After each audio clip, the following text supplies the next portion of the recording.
fruitful. For that, let's turn over to Ambassador Yusuf Maitama Sule to give us an insight into who the man Sardauna was. Yes, he was a leader, a true leader with all the qualities of leadership. A true leader who led by example. A leader whose leadership was accepted by all and sundry, irrespective of tribe or religion. A leader who led with the philosophy of a herdsman.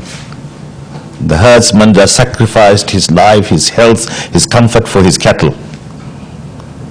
A leader, a political leader that came into politics to serve but not to be served, to give but not to take. A leader whose philosophy then, if used today, could solve all the problems of Nigeria, political, economic, and social.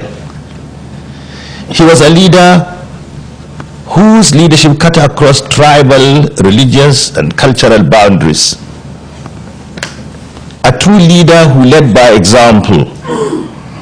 A leader who believed in division of responsibility. He believed that some people are destined to be rulers, some are destined to be workers, some are destined to be this or that, and each has to keep to his own sphere of responsibility. He used to tell us in those days, and that was what made him great, that you cannot do two things at the same time. Any of my ministers that wants to go into business should resign his appointment. I will encourage him. But you cannot do two things at the same time. You cannot be a minister and a businessman at the same time. That was Sardauna, a leader who studied the problems of his own people and worked to solve those problems. Yes, that was Sardauna. His greatest achievement is something that we should learn today. Sardauna, under his leadership, had all northern Nigeria, all the tribes of northern Nigeria united. There was no question of religion or tribe or status. No. One day, if I may tell you this small story, the Sardauna went to the Kingsway to do shopping. He met some students and he asked them what they were doing. They said they were window shopping. Then he said, let each one of you go and pick one item, I will pay. They did. And he asked his servant to go and settle the bill. Unfortunately for him, the servant, he asked one of the boys, where do you come from? What tribe are you? When Sardauna heard this, he said, don't ever ask such questions. He is my son.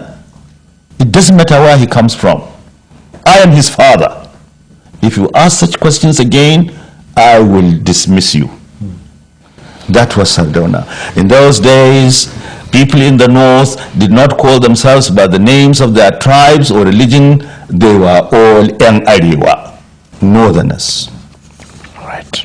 That was the Sardauna. Right. A great leader. What happened along the lines?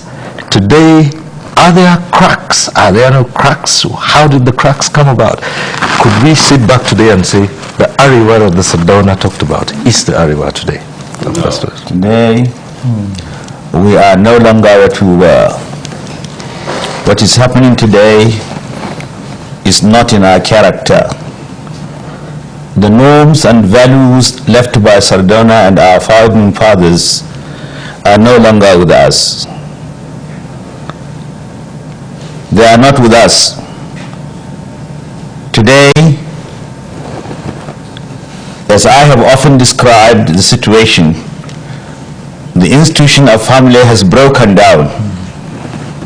Respect for elders and constituted authority, which used to be our cardinal principle in our society, is now at its lowest ebb. Honesty, why it does not pay, has become meaningless.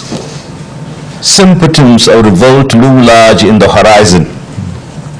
In short, there is meaninglessness in philosophy, insecurity in polity, chaos in politics, immorality in society, corruption in economy, frustration in art, and lack of creativity in literature. This is not what the North used to be, or Nigeria as a whole.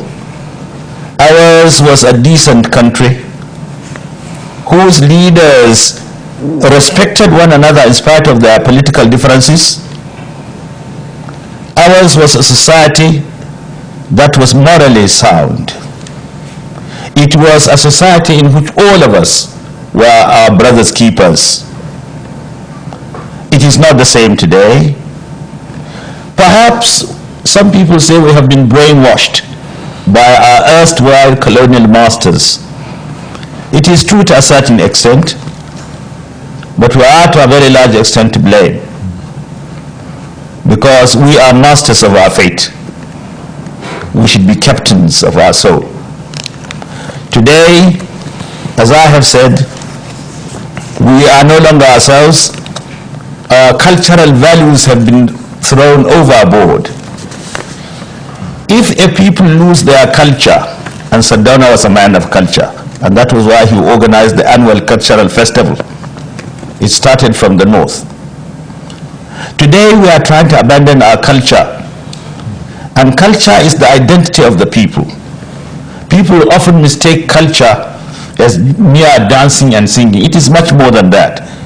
Culture is the customs and costumes, the characters and the characteristics, the manners and mannerisms, the philosophy and the ideology of our people. Culture is the totality of a people's experience. Culture is the way of life of the people. Sardauna in those days adhered to the culture of the people. We had an identity. We had respect for one another. Our society was morally sound. There was little corruption, and so on and so forth. However, in spite of the ugly picture I have painted, I believe we can still get out of the woods. I am not a pessimist, I'm an optimist. I believe that if we can revive the glory of the past by reminding us of the good achievements, the success of the Sardauna and his like. If we recall what the Sardauna did and emulate his example, we can certainly revive the glory of the past. Right. I'm glad to say, under the present political dispensation, with some of the leaders determined to revive that glory, I am beginning to see a light at the end of the tunnel. I do hope the struggle will continue.